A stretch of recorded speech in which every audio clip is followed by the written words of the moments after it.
The cruelest heartbreak is discovering you were never loved at the exact moment you believed you had finally been chosen.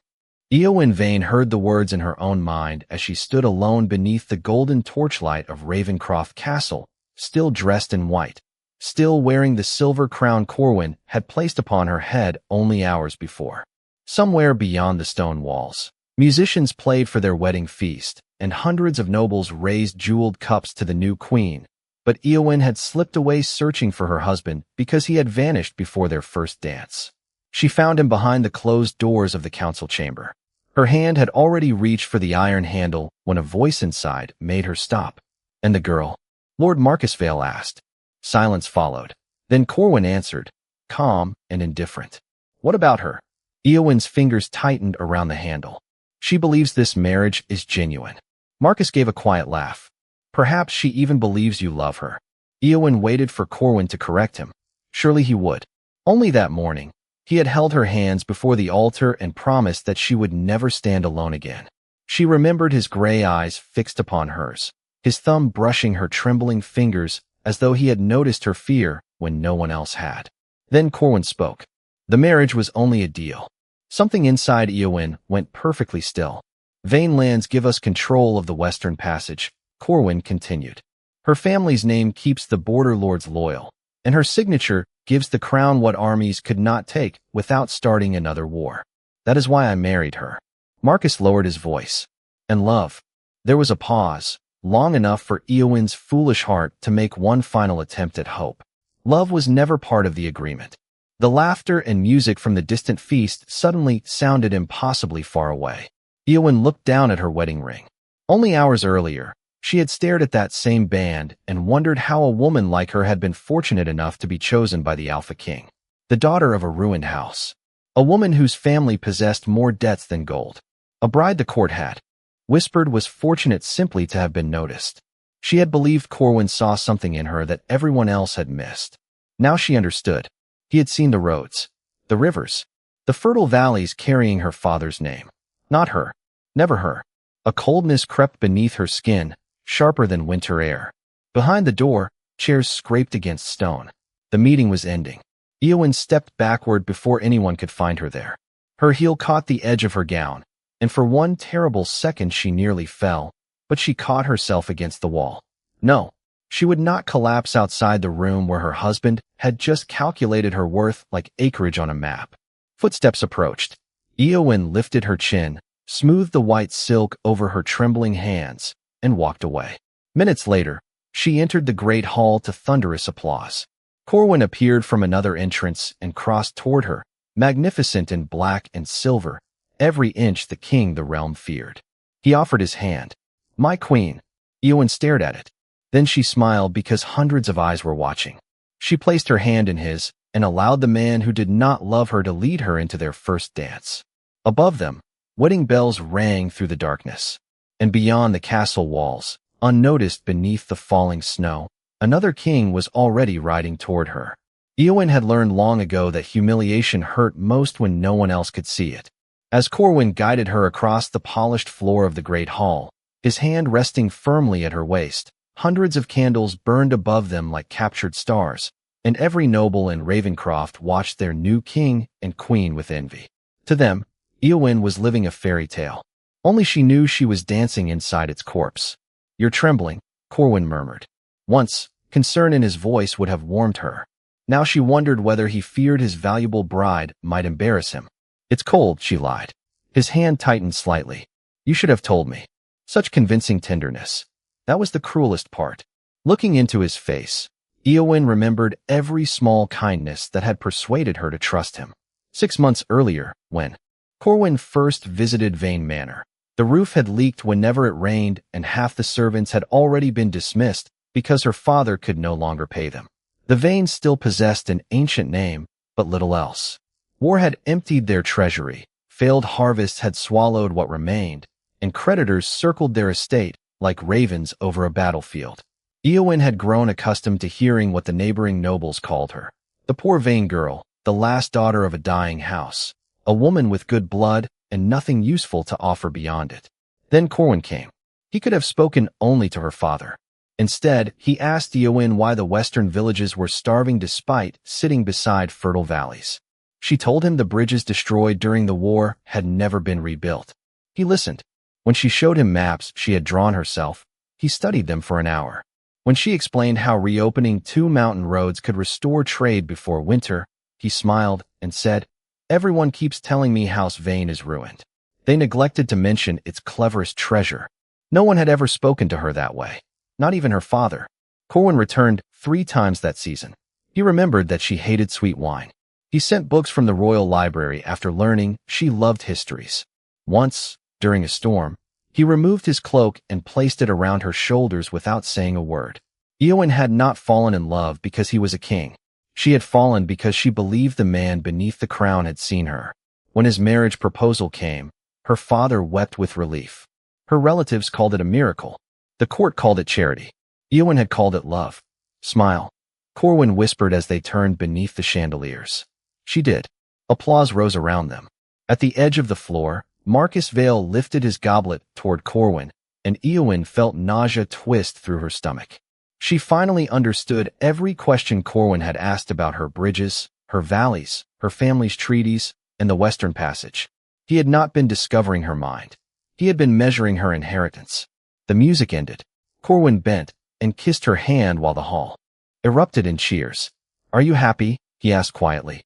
Eowyn looked at the husband she had loved only an hour ago and forced another perfect smile. "More than you know." Then she withdrew her hand from his. Before dawn, she decided, Corwin Ravencroft would wake to discover that the obedient bride he had purchased with promises was gone. Eowyn waited until the castle began to sleep.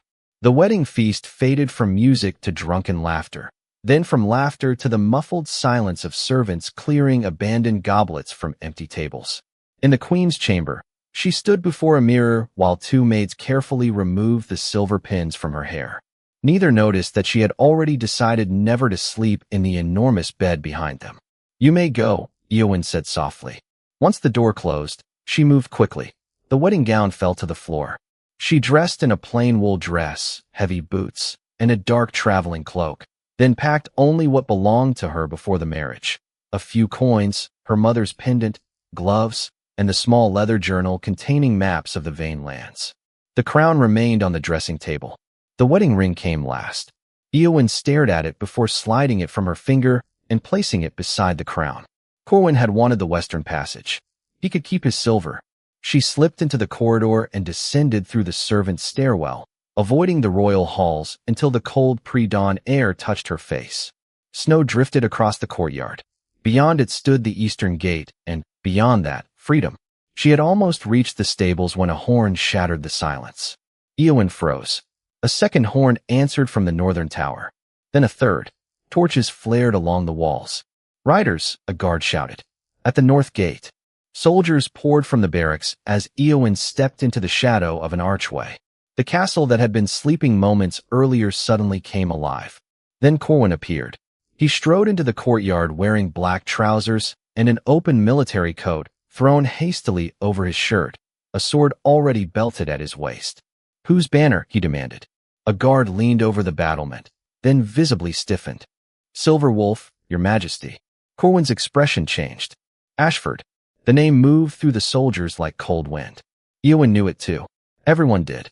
Nathaniel Ashford, king of the Northern Realm, whose armies had broken 3 rebellions, and whose wolves guarded mountain passes no southern force had ever conquered.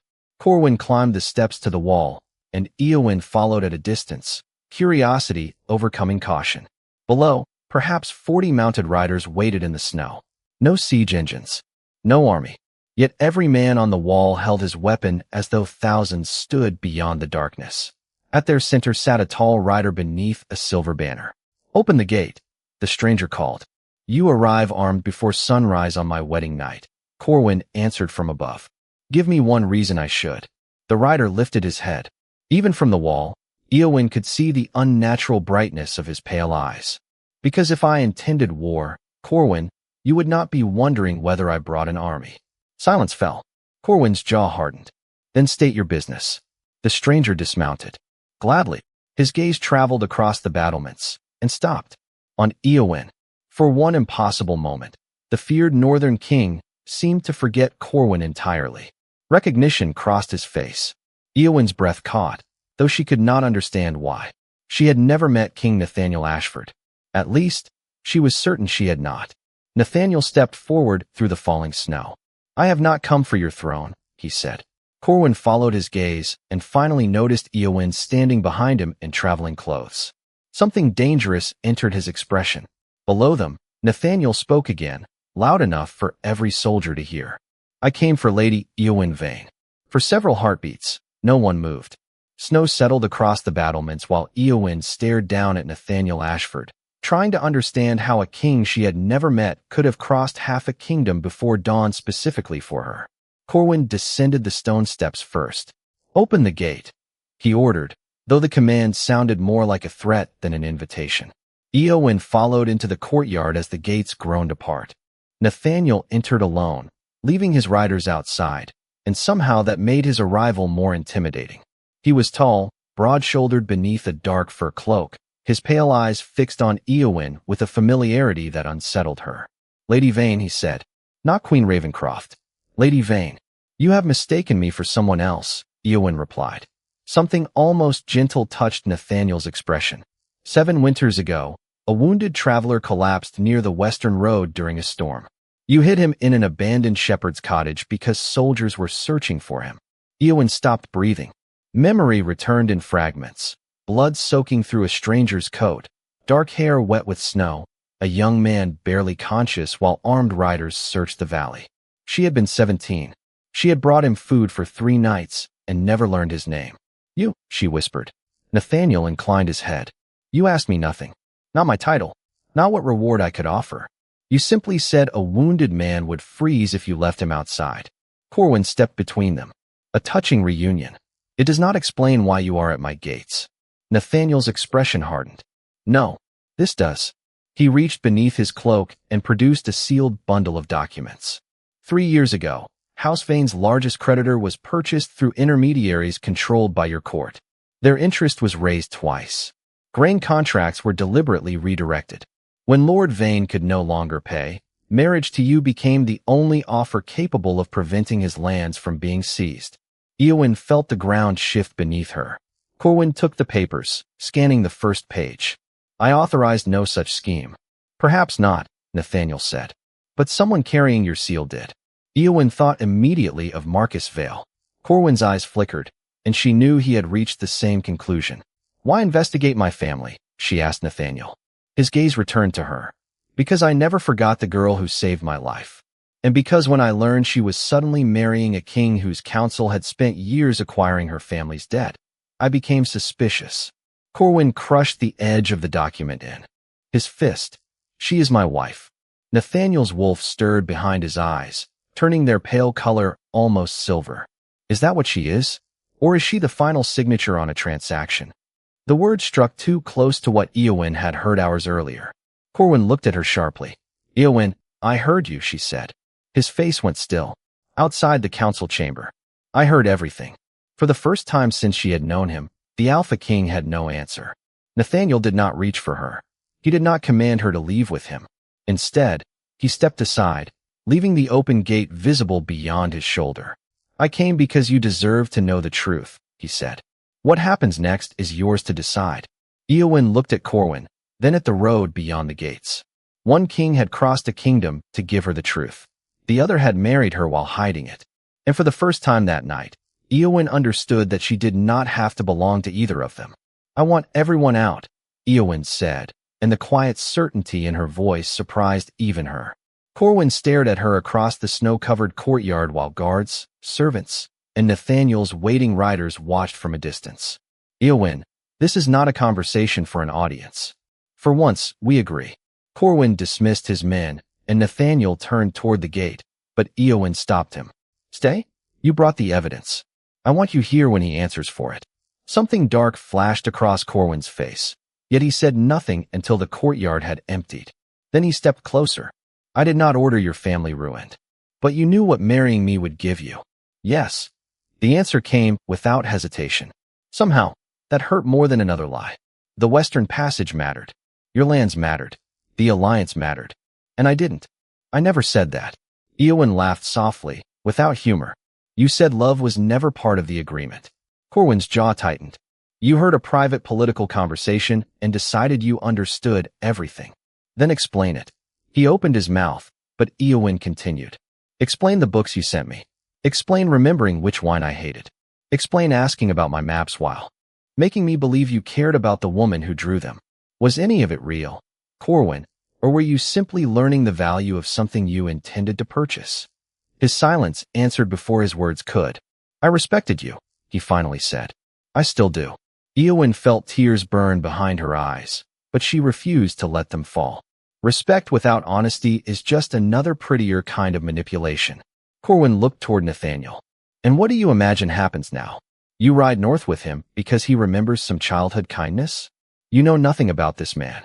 Perhaps not. But he gave me something you never did. What? A choice. Corwin went utterly still.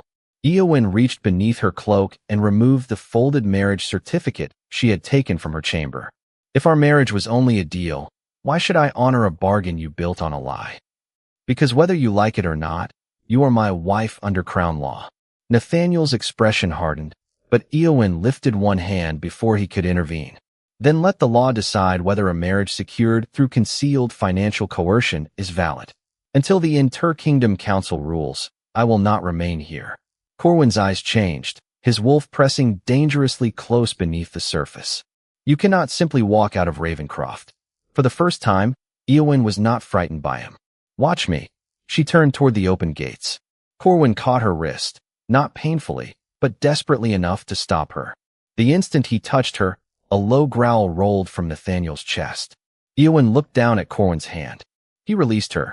That small surrender hurt more than she expected. If you leave with him, Corwin said quietly, everything changes. Eowyn met his eyes. Everything changed when I heard the truth. She walked through the gates without looking back. Nathaniel did not offer his hand until she reached her horse, and even then he waited for her nod before helping her mount. Hours later, Ravencroft Castle disappeared behind the snowy hills. Nathaniel rode beside her without demanding explanations, gratitude, or promises. Eowyn had expected freedom to feel triumphant. Instead, it felt terrifyingly empty. She had spent her life hoping someone powerful would choose her, first her family, then Corwin, perhaps now another king. But as the northern mountains rose before her, she understood what she needed to learn before she could ever love again. Being chosen meant nothing if she had never learned how to choose herself.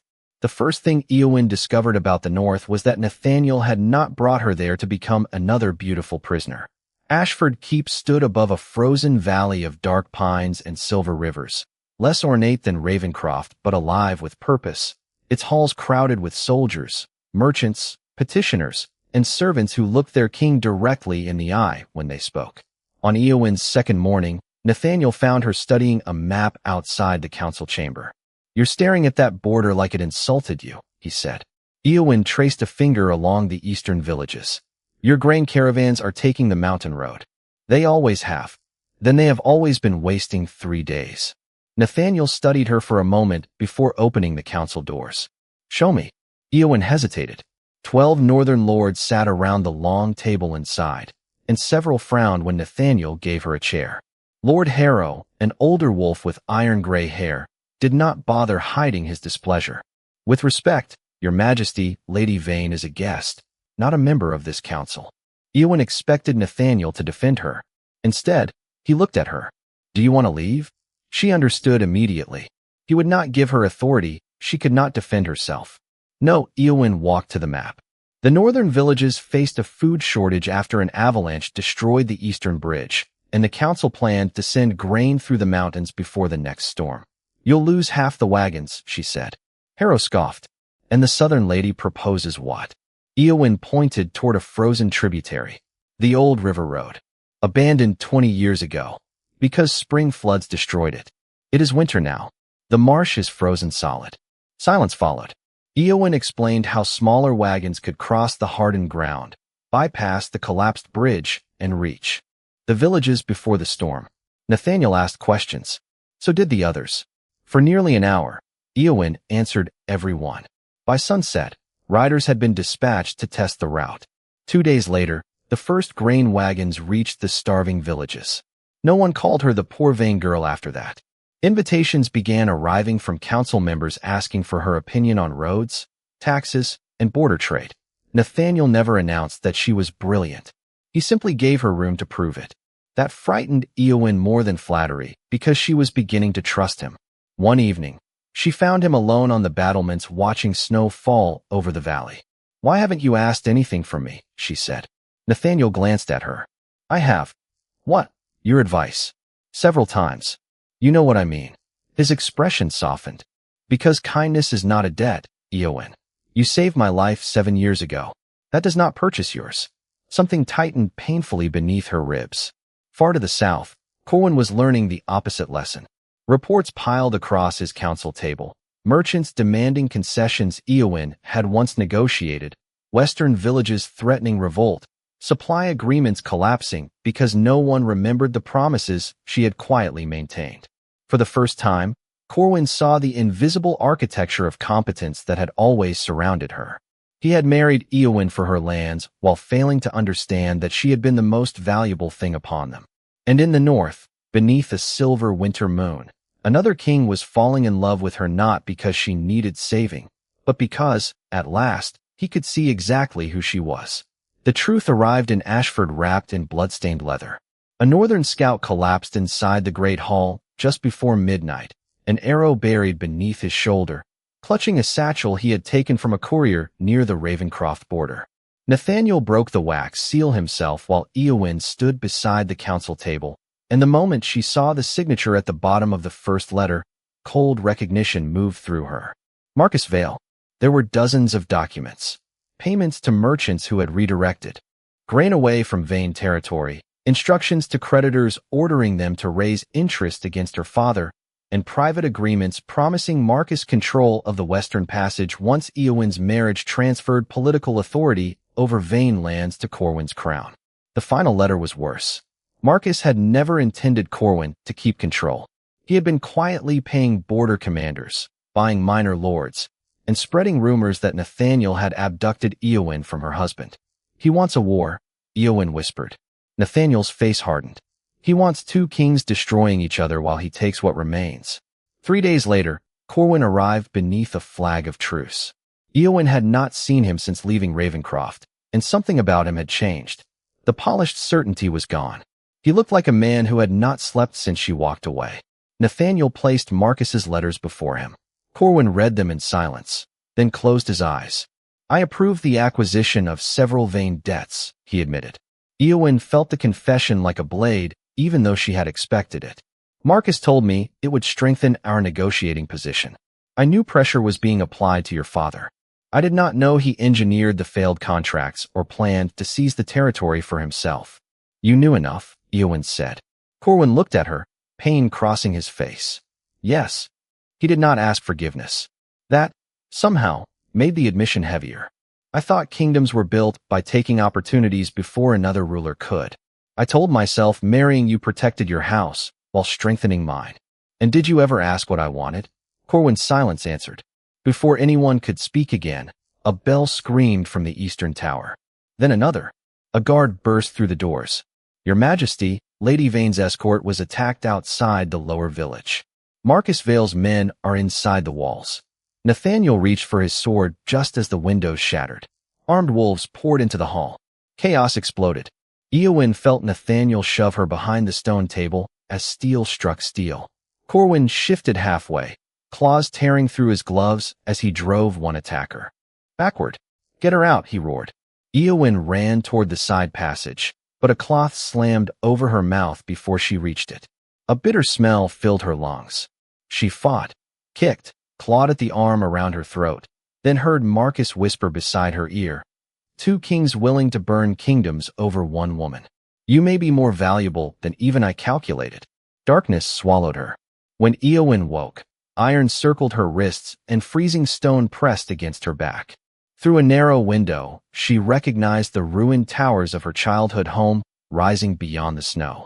Marcus had brought her to Veyne territory, the very land he had destroyed to obtain. Outside, soldiers were gathering beneath false banners bearing Ashford's silver wolf.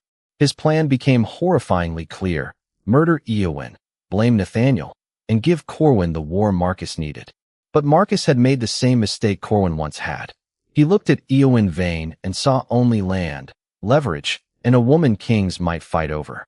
He had never bothered to learn what she could do herself. Marcus had forgotten that Eowyn had grown up inside the fortress he was using as her prison.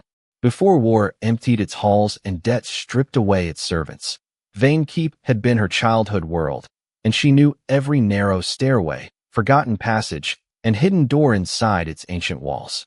The iron around her wrists looked formidable, but Marcus had chained her inside her mother's old solar, where one loose stone beneath the window had concealed a spare key for as long as Eowyn could remember. Her fingers were bleeding by the time she pulled the stone free, but the key was still there.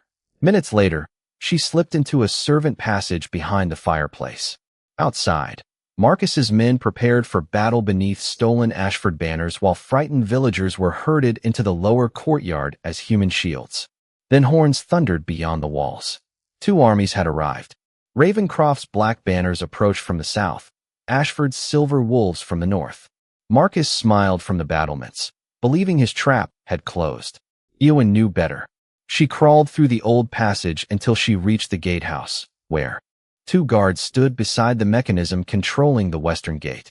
She waited until the first turned away, struck the second with an iron lever, then pulled the release with both hands. Chains screamed through the tower. "The western gate," someone shouted. "Close it." Too late. The doors opened, and Nathaniel's riders surged through. At the same moment, Eowyn raced toward the lower courtyard and cut the rope holding the livestock barrier. Panicked horses scattered through Marcus's soldiers, breaking their formation and clearing a path for the villagers to escape. Marcus spotted her from above. "You stupid girl," he roared. "You think either king cares what happens to these peasants?" Eowyn looked up at the man who had reduced her family to numbers on a ledger. "That is why you will never understand power."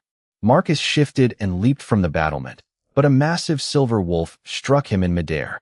"Nathaniel." They crashed into the snow as Corwin's forces poured through the southern breach. Marcus fought viciously, yet his purchased soldiers surrendered once they realized both kingdoms had united against him. Corwin reached Eowyn first. Blood covered his armor. "Are you hurt?" "Not badly." His eyes dropped to her bruised wrists, and something savage moved across his face, but Eowyn touched his arm. "The villagers first." Corwin obeyed without argument. By sunset, Marcus was chained in the same tower where he had imprisoned Eowyn, his conspiracy exposed by documents recovered from the keep. 3 weeks later, the Interkingdom Council assembled at Veyne Hall. Before nobles from both realms, Corwin rose holding their marriage contract. "Eowin Veyne entered this marriage without knowing the pressure my council had placed upon her house," he said.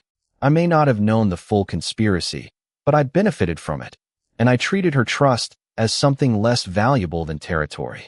He placed his royal seal upon the annulment. "I release every claim Ravencroft holds through this marriage." Eowyn watched him sign. Corwin's hand trembled once. "I am sorry," he said, quietly enough that the words belonged only to her. She believed him, but forgiveness did not require. Returning, outside the hall, Nathaniel waited beneath the winter sun. He had not attended the hearing because, as he told her, he would not stand behind her like another king waiting to inherit what Corwin surrendered. When Eowyn emerged, Nathaniel approached but stopped several feet away. "The Veyne lands are legally yours again," he said. "No husband, no bargain, no debt." Eowyn nodded. "And now?" Nathaniel looked at her for a long moment. He could have offered a crown. He could have claimed destiny, gratitude, or love. Instead, the most feared king in the north asked the one question no powerful man had ever truly asked her. "What do you want, Eowyn?" She looked beyond him toward the hills of her childhood, and this time, the answer would belong entirely to her. "I want to go home," Eowyn said, and for the first time in years, the word home did not mean a place where she was tolerated, traded, or useful to someone more powerful. It meant Veyne. It meant hers. Nathaniel simply nodded. "Then go home." He did not ask when she would see him again, and that was one more reason she eventually chose to. Spring came slowly to the western valleys. Eowyn spent the following months rebuilding what Marcus had nearly destroyed. She reopened the river road, renegotiated the grain contracts, restored the village's councils, and used compensation from the conspirators' seized estates to repair the bridges her father had never been able to rebuild. Corwin honored every term of the annulment. He returned the disputed lands, removed Marcus's allies from his court, and established laws preventing royal creditors from secretly manipulating noble houses again. He wrote Eowyn only once. There was no plea for another chance, only an apology and 4 words she had once desperately wanted from him. You deserve the truth. She kept the letter, not because she still loved him, but because some wounds healed better when their scars were acknowledged. Marcus Vale was tried for treason, kidnapping, conspiracy, and murder committed during his campaign for power. He spent the rest of his life imprisoned in the northern fortress he had once intended to command. Nathaniel, meanwhile, visited Veyne without an army, without demands, and usually without warning. Sometimes they discussed trade until midnight. Sometimes they rode through the hills. Sometimes they argued so fiercely that servants learned to disappear when maps came out. Slowly, quietly, Eowyn realized she no longer waited for him to choose her. She simply wanted him beside her. One evening beneath the apple trees, she took his hand first. You once crossed half a kingdom for me, she said. I remember. Would you do it again? Nathaniel smiled. Every time. Eowyn shook her head. Good. Because next time, I may come for you. They married the following autumn at Veyne Hall. There were no political conditions hidden beneath the vows, no creditors waiting behind closed doors, no territories transferred with her hand.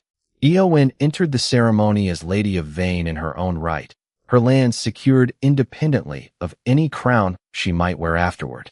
When the bells began to ring, she stopped at the entrance. For one heartbeat, she was back at Ravencroft, dressed in white while strangers celebrated a love that had never existed. Nathaniel saw her hesitation. He did not approach. He simply waited. That was what made Eowyn smile. She crossed the hall because she wanted to. When she reached him, Nathaniel offered his hand, palm open. Still your choice, he whispered. I know. She placed her hand in his. Years later, people would tell the story incorrectly. They would say Eowin Veyne had been unwanted by one Alpha King until a greater king came and claimed her. It sounded romantic enough for legends, but it missed the truth. Nathaniel had never claimed her. Corwin had learned too late that love could not be negotiated like land. And Eowyn had learned that being chosen by the most powerful man in the world meant nothing until she believed she was worthy without him. The wedding bells rang across the restored valley as Nathaniel kissed his bride. And this time, Eowyn did not wonder whether the man beside her loved her. She did not wonder what bargain waited behind the vows. She had her home, her name, her freedom, and the man she had freely chosen.